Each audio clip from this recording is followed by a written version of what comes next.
And I want to thank you so much just for the listenership and hanging out with me every single week as we just talk with so many different people with different backgrounds, different stages of life, different inputs, different experiences, and really helping all of us navigate just decisions that we need to make.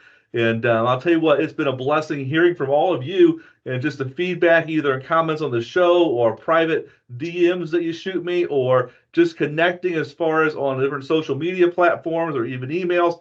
And the feedback has been phenomenal and significant life change for so many people all around the world. And I know today with Craig speaking with us, you guys are going to be blown away, be blessed, and you're going to have some actionable things to take with you. And Craig Colvett is here with us today, seasoned life coach, phenomenal expertise through his platform, which is coachcraig.io. Again, coachcraig.io. You want to check that out online. And also, everything's in the show notes. You can find links as far as on different things, different resources, and website with Craig. And comes from a financial services background, upstate New York, or maybe not upstate, maybe an hour and a half outside of New York City, and transitioned to the Midwest and on into the mountain area, and walking on things of addressing just transition planning in life, sandwich generation, non-financial aspects of retirement planning, covers a lot of areas, but key areas just from life experience helping people transition. Craig, I'm excited for you to be in here today. Welcome to the show. Thanks for having me. I'm excited to be here. Cool. Hey, Craig, start us off. Can you kind of give everybody your background and what you're focused on right now? Yes, sir. Yeah. So background. So I started out kind of in your shoes, John. I was a financial advisor for about 5 minutes right out of school. Got some incredible experience out of it. It was a really the opportunity to sit across from clients and have conversations about their life. It's not just money, as you well know, but about their lives was such a blessing at the time.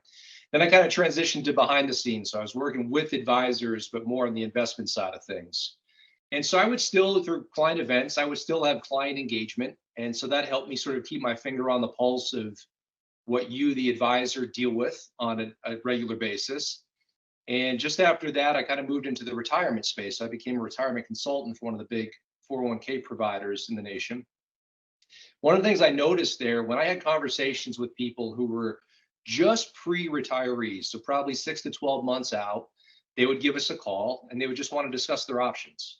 And me being a bit of a talker, I would try to draw out, I'm like, that's pretty exciting. What are you up to? And what I consistently found from these folks was folks hadn't really given a whole lot of thought to what they were going to do once they retired. And I thought to myself, well, gosh, you've got what could be 10, 15, 20, 25, 30 years, right? I mean, depending on when you retire, you could have decades in that phase of your life.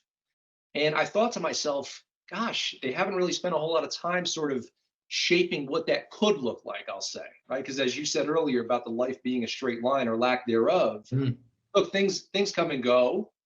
But thinking about, again, as you said, the non-financial components of retirement just got me to thinking as I started to pursue life coaching, transitioned out of the financial services industry and into life coaching, where I could be more on the front lines to help people explore some of these topics. I thought there's a retirement opportunity gap is what I call it, John, which is to say that the industry does an incredible job in a lot of ways, but the mental and emotional side still feel a bit open. And I think that's where the coaching blends with the financial services background of trying to help folks flesh that out a little bit more and craft a plan. Man, I loved how you opened up that folder. I mean, I say it that way as a folder. It's one of those big expandable folders, and there is a lot of meat there in that entire thought. So, I mean, I kind of, I don't know, maybe 5, 7 years ago, I started moving away from the word retirement because I think that we all know what it means. So we use it at that stage of life where you were working for a living, all of a sudden, then you're no longer working in that career you always were in. And, I was thinking back to an old basketball coach that I used to listen to on television, and he wanted to have 3 careers. He wanted to coach for 20 years. He wanted to work in the business role for 20 years, and then he wanted to be an announcer on television for 20 years. And he did that. So he had these 3 distinct stages in life. But I agree with you, Craig. I've seen so many folks that all of a sudden they have their working years, and then all of a sudden they go to retirement. And man, oh man, it doesn't look like what they envisioned, or they're totally surprised. So Yep. I just started saying it's not retirement, it's that next stage of life. And and would you agree, Craig, or what have you seen? Are people, it doesn't sound like they're prepared for that next stage of life, are they? Well, I agree with you. For those who are just listening, the smile came on my face when you talked about dropping the word retirement, because people have an associated definition that harkens back a century, Hmm. right? I mean, it kind of goes back like almost Social Security-esque time frame, where it's like you kind of push your way through a career, then you stop, right? You know, the definition of retirement is really just to pull away from something, Mm. and then you stop, and then do what? You just wait to pass? Like, what do you do at that point, right? Instead of what you said, I challenge people to redefine, why do you even need to retire? Mm. If we crafted a life that you didn't need to retire from, what would that look like? Yeah, yeah. And so that's the part that I want to challenge all these historical definitions, because I don't think they serve people. Everybody's in charge of their own destiny right now. So even if you're listening to this and you go, well, retirement's 10, 15, 20 years, forget all that. Hmm. Where are you today? Where would you like to be? And then let's craft a life around that. So I think you're spot on with it. Throw away the definitions. Let's just talk about what you want to do with your time, because that's ultimately what it is. And that can involve work, and it can involve not working. But let's just talk through what that looks like, and then obviously piece together some of things like the finances, Yeah. right? We bring some of that into play. Yeah. I mean, let's get real and kind of cut to the chase on some of it, Craig. I mean, during COVID, and I always say it this way, whatever that time period is all about, we all can kind of say, okay, when did I talk to that person last? Were they wearing a mask or not wearing a mask? And so whatever that time period was to you, that's great. I can say it was a transformative time because over the course of about 2 months, I had 12 clients pass away in the course of 2 months. And they all had different things going on in life, right? And so a lot of stuff was happening. But of all 12, they were all between 62 and 68 years of age. Every one of them was still working. But as I've talked to their surviving spouses, those that had or surviving significant others, every one of them says, we could have retired or we could have transitioned to that next stage of life, but we were holding out to get an extra 8% on Social Security income, or we were holding out for a little bit more in our pension. And the question is why? We were ready to go to that next stage of life. We just didn't do that. And I see so many folks, Craig, where, man, I had a conversation just this the other day with a client that's in that they were planning on working until 65. They're 58 and 59 years old. And they're like, financially, we're fine. Why would we not consider moving on to that next stage of life and doing those things that have impact, that have meaning, that are going to basically rock our world, allow us to see things and experience things and help people out in a more direct way on more of our time? Why do we not do that? And I think that's what we're talking about, right? It's about that next stage of life, but how in the world do people prepare for it? Craig, is there a process that you've seen work in your coaching to help people prepare for that next stage? Yes, there is a process involved. And the first step is to take a step back and broaden your view. Mm. Broaden one's view. And the thing that I always ask of people, again, what you said moments ago, let's throw away retirement for a second, right? Just take a step back from one's life right now and ask ourselves. I like to think of things from an energy level, right? If you have any passions, any hobbies, if you're like me, when you're doing those, you have a ton of energy around them. And when you get tasked with things that you dislike doing, your energy drops, right? Right, right. And so that's kind of an exercise that I'll do with clients, is to say, look, let's kind of just draw a line here. Tell me things that energize you, write that above the line. Tell me things that de-energize you below the line. Love And it. how can we, and it's something that you said moments ago, again, this is why this is not in isolation to the retirement conversation, is because people oftentimes will make money the primary driver for the rest of their decisions. And what I'm simply arguing for them to consider, I'm not saying change it. Maybe they want to change it, maybe they don't, but at least consider dropping money down to the second, third, or fourth position. And Mm. now let's prioritize fulfillment, health and well being. How about regrets? In other words, take that on the other side of, let's say you have a high-powered job and you travel a lot. That comes with an opportunity cost. Maybe you're away from your kids, your spouse, your parents, your siblings, your friends, whatever it might be, right? Maybe you're missing events, etc. Is that worthwhile? When you look back in 5, 10, 15 years ago, you know what? Making that extra X amount of money actually wasn't a good trade-off. And now I'm upset that I did that. So the process to your question is, take a step back. What in your life right now is energizing you? What is not? And how could we make that more out of balance? Meaning find this time in the things that you get energy from, your passions, whether that's work or play or whatever. How do we find more time there? And then kind of back to where folks like you come into play as a financial advisor and say, well, what other levers can we pull? If we move money down to the third slot, maybe we can adjust our lifestyle a little bit. And in 3 years and 5 years and 7 years, I'll go, actually, it was a really smart move because it allowed me to find something other than just the money. You're right, Craig. So oftentimes everyone focuses on retirement planning on the money. And that really, we have over 3,000 clients that have already retired that work with our firm. And so we have this huge body of information, the data we're getting from people. As they've transitioned into retirement, they move past the first 12, 24 months. The mindset shifts from, do I have enough money? It shifts to things that are more significant to them. And so, and I understand it too, that we're heading into retirement or that phase of life. And it's like, man, I've always worked for a living. I got a paycheck. And if I don't get a paycheck or it's a different type of paycheck, well, then that's kind of scary. And so I understand that. But I'm telling you, folks, and Craig is speaking right to my heart on this one here. And that is, there's so many things so much more important than money. The money is what drives it, gives us the ability to do it. But the reality is, you got to step back. And Craig, I love your practical step of saying, draw a line, and on the top of that line, list the things that energize you. And underneath that, list the things that zap you from energy to help you to find what's important to you. Yeah. Something we talk about as coaches, a technique that can be used is to think about one's life in the context of if you were reading a book about yourself, right? So if you were reading your own bio, would you like it? Would you enjoy reading the book?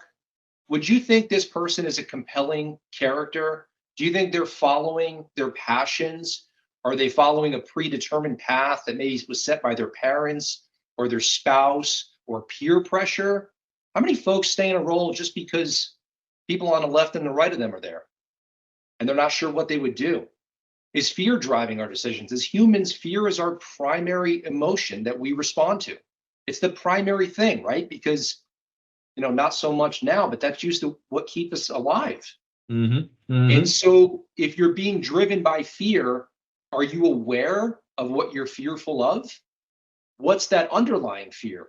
Yeah, sure, you may not want to lose the income, but what's the fear behind that? Are you scared of living on the streets? Are you scared that you can't make the Lexus payment anymore? So these are questions that, again, I really just want people to kind of scratch their head a little bit and take a pause and go, because sometimes this, if somebody says something that lands with you, you feel it physically. And you're not always ready to, I see you laughing, like you're not always ready to peel that onion back and go, oh boy, what's this going to bring up? Right. That's kind of what I want people to recognize is there when they're ready. That's one of the things with coaching. You really need to be ready. It's sort of, think of like a personal trainer. You don't start with a personal trainer when your motivation's at zero. Right. You kind of have to be fed up with something. Yeah. Right? Maybe you put your bathing suit on for the summer and you're like, that's it. I can't stand this. I need to do something about it. That's how I want people to think of the role of a coach is, are you fed up enough with something that you go, I need somebody as a partner? I think of coaching as, you are the driver. We're going on a trip to a destination of your choosing. I'm going to ride in the passenger seat and I'm going to help you navigate objectively where we're going to go. But you're deciding where we go, where we stop, what we do along the way. But I'm going to be there as an objective partner to help you figure out why there.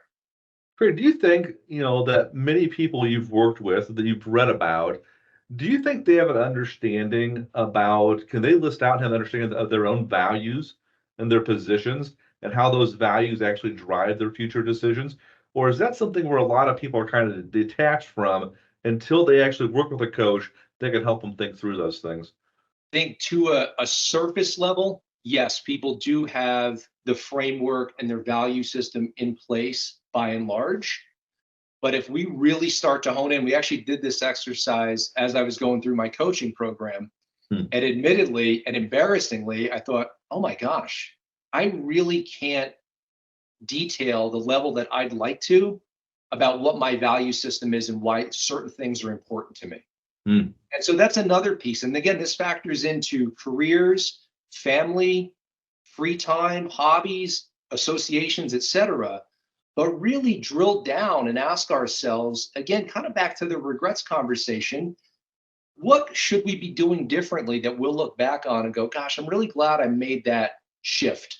I'm really Yeah. glad I more directly incorporated my values as Hmm. opposed to the values, especially to your question, we tend to get on a path and we kind of stay there because it's a path we know and it doesn't have a Hmm. whole lot of resistance because Yeah. people aren't asking the question you just asked. Right. When was the last time somebody asked you, John, tell me about your value system? Right. And so that's the part that, again, that a coach, anybody can play it, but a coach can play it in a way that tend to be, I'm going to say, less challenging. Hmm. Right. Because we're coming in as a fresh set of eyes, just like you as a financial advisor.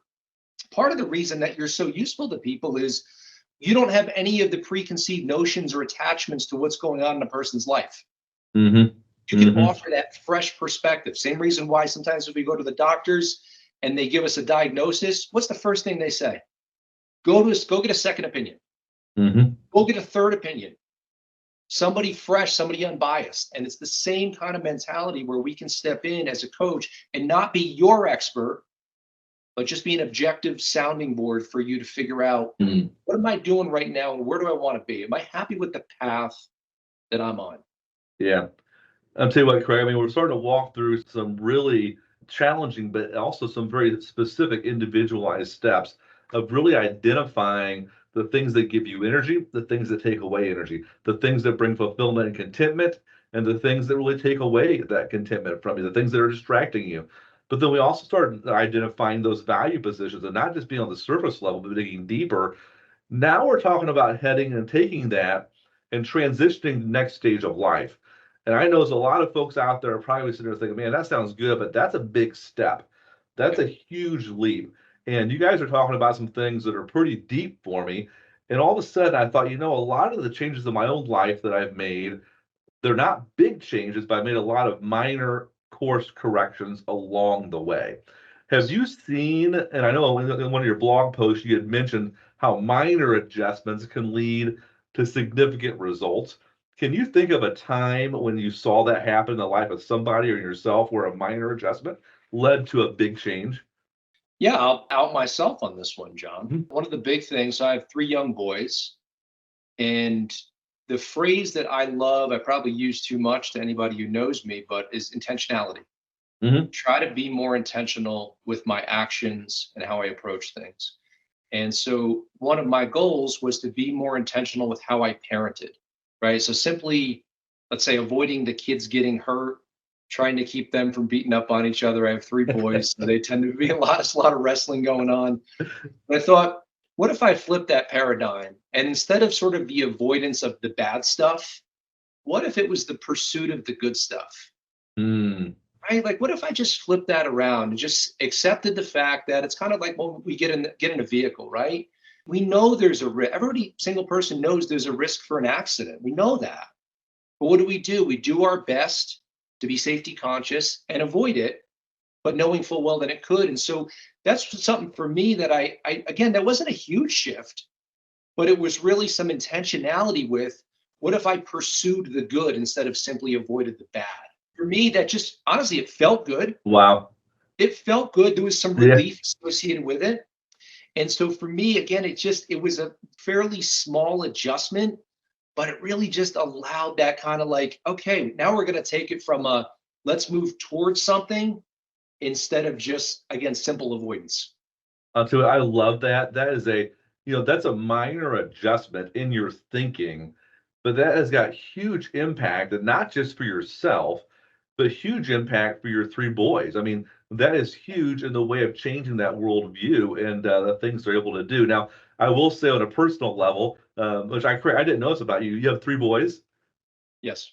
What are their ages? I have a 7-year-old and then twin 5-year-olds. Oh my goodness. So I'll be the first then to welcome you to the three boy club. So Stacy and I, we also have three boys. So whenever we meet a family that has three boys, we have our own club now. So Yes. you're one of the members of the three boy club. So welcome for the joining. It's great having you here. That it's also, I think it's so much of life is mental. It's the way we view it. You gave a great example of a minor adjustment with huge impact. And I know for people heading to that next stage of life, and that stage of life that we're not wanting to label as retirement, that's what it is. It's that next stage of life that requires a number of minor adjustments in our thinking. But all of a sudden, it's like we can't just all of a sudden one day be working into the same mindset, and all of a sudden the next day we're in a total different stage of life. There has to be a certain level of preparation, both mental preparation, emotional preparation. There's got to be a time frame to do that in. Can you kind of give us some thoughts on what you think whenever we're preparing for that next stage of life? How far in advance should we do it?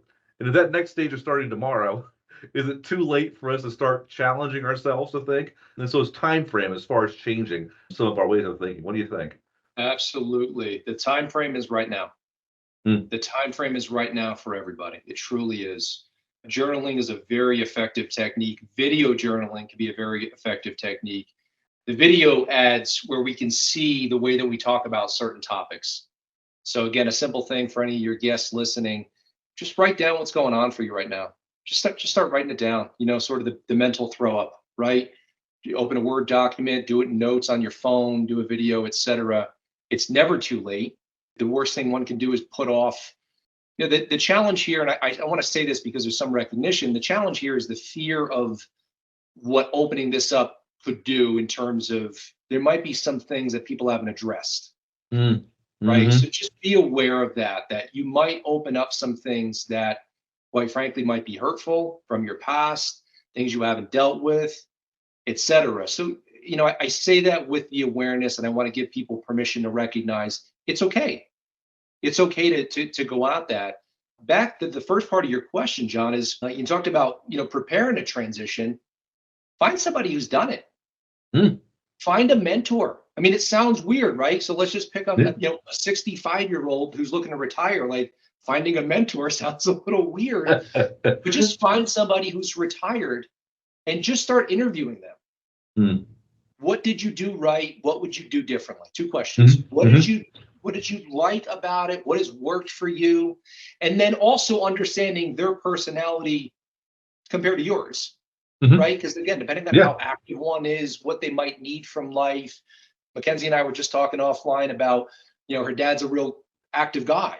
He Hmm. might need something that somebody who's happy just hanging on a porch swing and playing around the golf a week. So, but interview them and find out what worked and what they would do differently, and allow that to just guide you along the way. And then you bring that back to one's own life and go, okay, am I headed towards that? Or am I headed away from that? What adjustments do I need to make? I think about a plane coming in for a landing.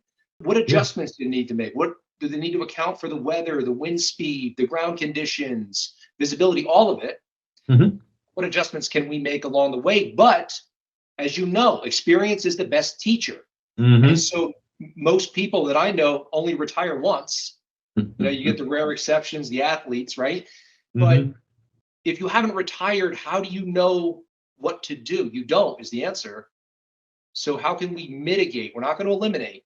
How do Hmm. we mitigate some of those challenges that we may face? And it's a very easy way. By the way, make another friend, because if you start, this, when you start asking people to tell you about themselves, and people love, they love it. So use it. That is a phenomenal. Craig, I've been blown away just today as far as the practicality of what you're laying out for people. A number of years ago, I started meeting with a fella who, quite honestly, is a stage of life ahead of me.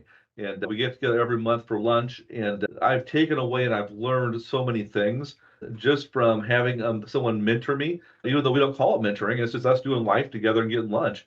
And I have another gentleman that's a stage older than him.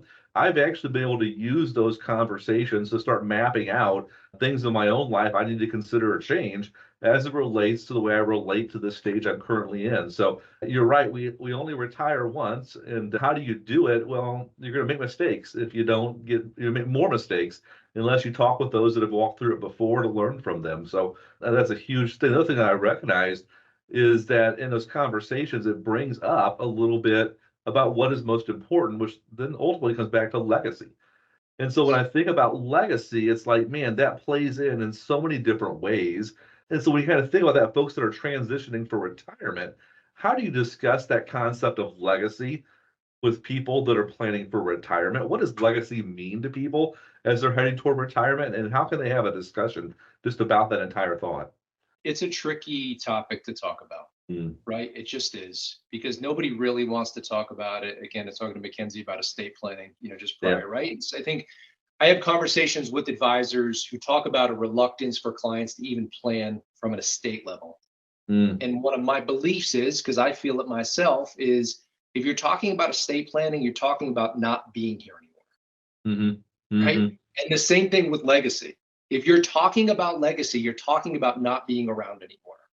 And if you're having that conversation, there's a high probability that people just don't really want to imagine things like that. Again, we talked about our kids. Like, I don't want to imagine not being around for my kids, Right. right? That's the single biggest thing. So understand that there's definitely some trepidation there. There's some fear baked into it, but also recognize the power that if you can convince somebody to move into that conversation and explore it, there's also going to be a tremendous amount of relief that goes with it, because it's inevitable, right? The phrase my grandmother used to say, nobody gets out alive.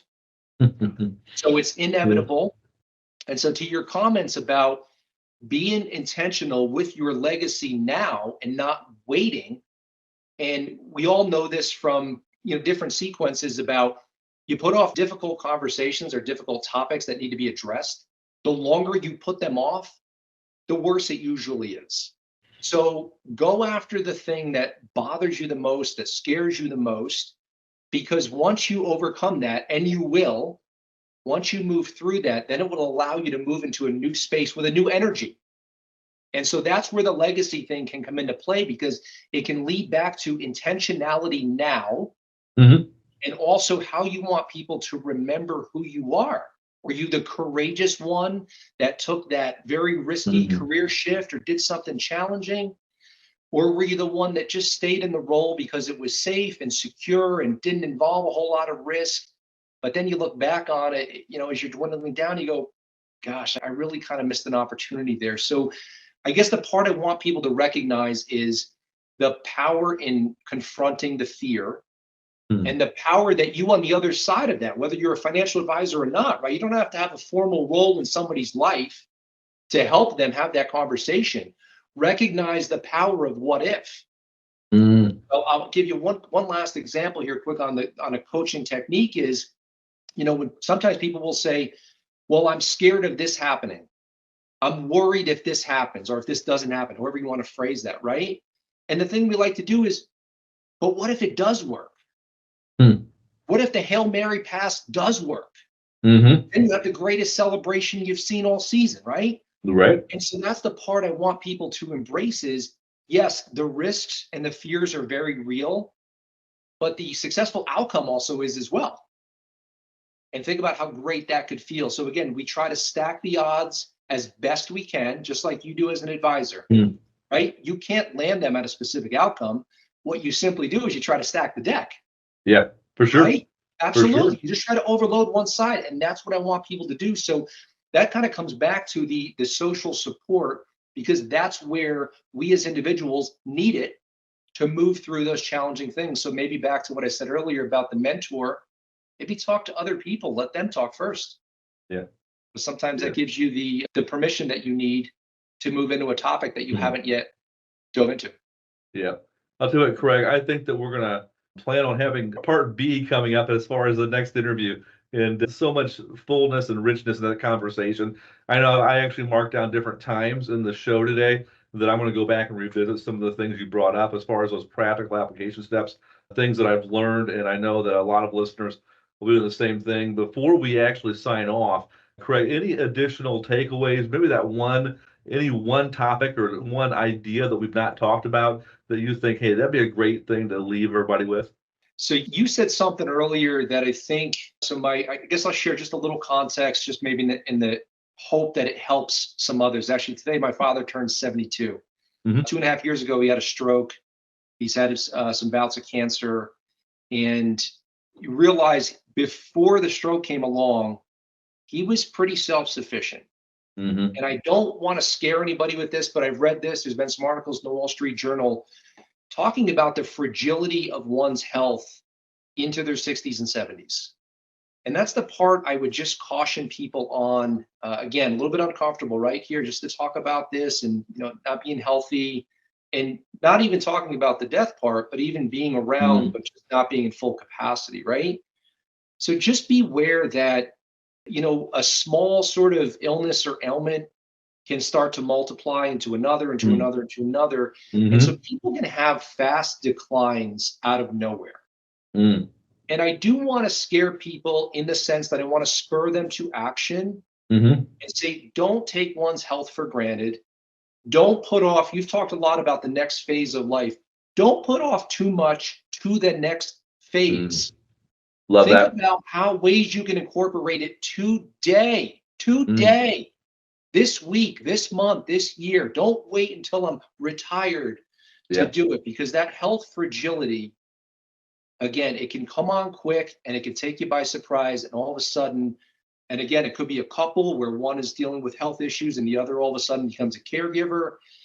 Just be really cautious about that and recognize you may not be able to travel around the world when you're 70. So you may not want to put it off. So I'll leave you with that.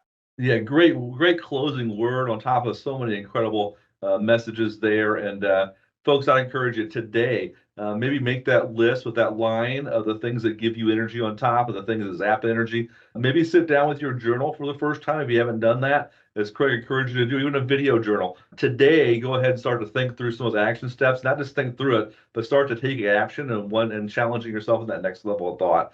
And Craig, thank you so much for the time today. It was just an incredible time. Really appreciate you. And thank you so much for sharing. We'll get everybody reconnected. Also, folks, make sure you check out the show notes, ways as far as to connect up with Craig and do some more reading, and as far as on what he does and ways to connect with him. In addition, guys, just thank you so much just for the time. Every single week you listen to every podcast. Really appreciate that. Make sure you reach out as far as with comments, and talk to you guys again next week. We'll drop the next episode. Talk to you all later. Bye-bye. Thank you again for listening to the Great Decisions, Incredible Lives, Retire with Intention podcast with host John Creekmer. Follow us on social media, visit our website, and join our community of like-minded individuals redefining retirement and living incredible lives. Please leave us a review and share our podcast with others who may benefit. We wish you a future filled with purpose, fulfillment, and the joy of living your incredible life in retirement.